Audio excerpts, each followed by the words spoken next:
created quite a lot of panic here because there are a lot of undocumented migrants living in South Africa. There are also plenty of migrants with the right documentation, but they have told me during my reporting that March isn't the kind of organization that's going to ask questions first and stop and listen and look at their documents. So the people who are legal, the people who are illegal, everybody's been kind of panicked that if you're a foreign African national, you could become a target. And there've already been quite a few deaths, about 5 deaths in the country, Malawians and Mozambicans, in the protests leading up to today. Now, thousands of people have marched in South Africa's main cities to demand that all undocumented migrants leave the country. Police officers, backed by private security guards, have been deployed because of fears that protests could turn violent.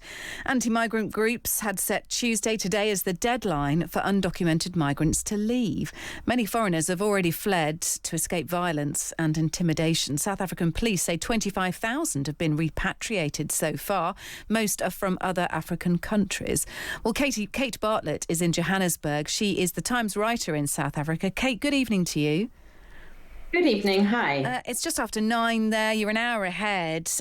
Tell us what's happened today. Today is this self-imposed deadline, isn't it, for all immigrants to leave? Yes, absolutely. So it was imposed by an anti-immigrant group that's a kind of grassroots group that's come into the media in the last sort of 6 months. They called March, and they're led by a woman called Jacinta Ngobisi Zuma, who has links to the family of Jacob Zuma, former President Jacob Zuma, by marriage, I believe. She's a former radio DJ and talk show host, in fact.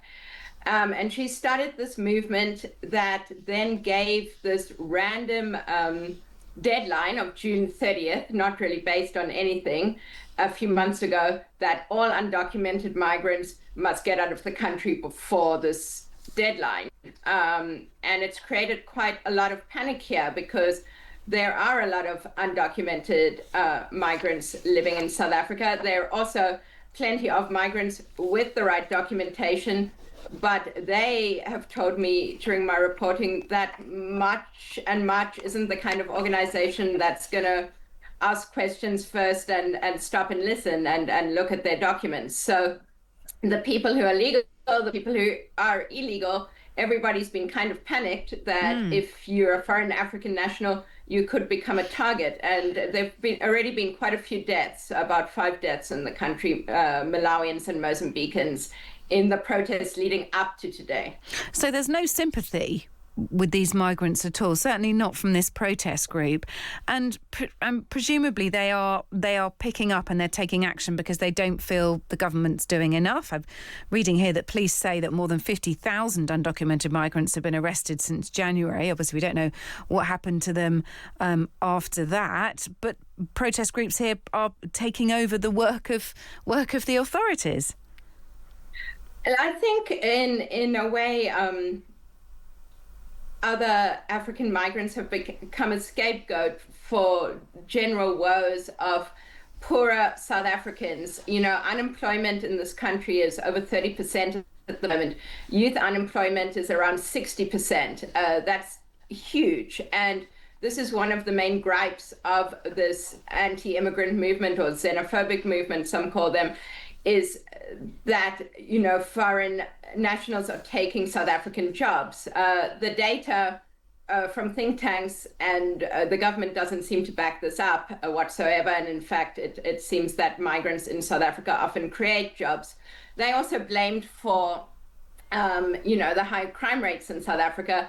But again, while obviously there are migrants involved in criminal activity, there are lots of South Africans involved in criminal activity as well. So I think, the economic woes and the unemployment woes here and the high crime, these people have become an easy scapegoat.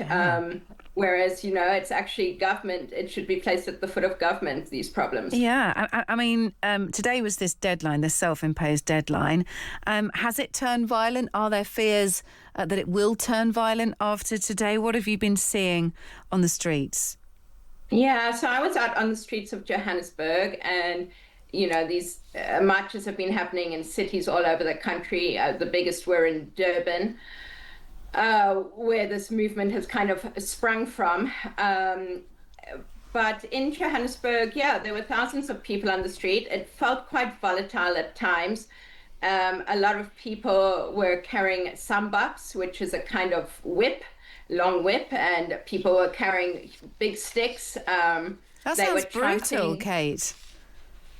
It felt volatile and combustible, and we'll see what happens this evening, because it's dark now. Obviously, journalists are back home. Police are hopefully still out. There was a considerable police presence, which I think stopped things from getting worse. So people marched through central Johannesburg shouting, "Get out, go home, go back to your countries." But I think most foreign nationals were, hiding indoors. And like you said in your intro, a lot of them have already fled.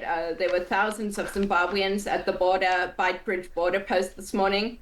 And I went earlier in the day this morning to the Malawian consulate, which was all closed up. But there were hundreds of people, mainly women and babies, women and young children, Malawians, waiting for buses to take them back to Malawi. And the women I spoke to said, we've been working in various odd jobs in South Africa for years because the economy is obviously bigger than Malawi's. This is the richest country on the continent. This is where migrants come from other African countries to seek greener pastures. But they said it's just not worth it now because our very own neighbors have said to us, you need to go, you need to get out. We don't want foreigners here. Nationals have really turned against them. It is really an extraordinary story when you think about this being very, very direct action against undocumented migrants. What about the president? How has he approached this? What is his big idea to stop this turning into sort of all out warfare?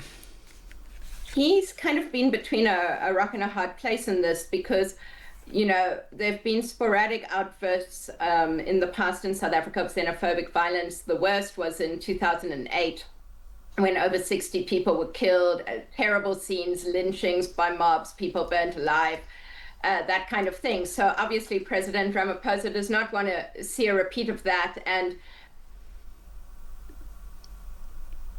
Kait, we've lost you there. Very upset. I'm back. Yeah, you're back. Yeah. Sorry, it's a bad line here. But I was saying that, Ramaphosa and the South African government has faced a lot of criticism from fellow African governments who say, this isn't the way to treat people, countries who often during apartheid, welcomed members of Ramaphosa's party, gave them safe haven in other democratic African countries at the time. So he's walking a fine line between, saying that there cannot be any violence, it won't be tolerated, and that everybody illegal or legal has the right to life. There can't be an outbreak of violence. But at the same time, there are a lot of political parties that have jumped on this xenophobic bandwagon, if you will. And Ramaphosa has local elections coming up in November, and the ANC is fighting to keep their place in municipalities across the country.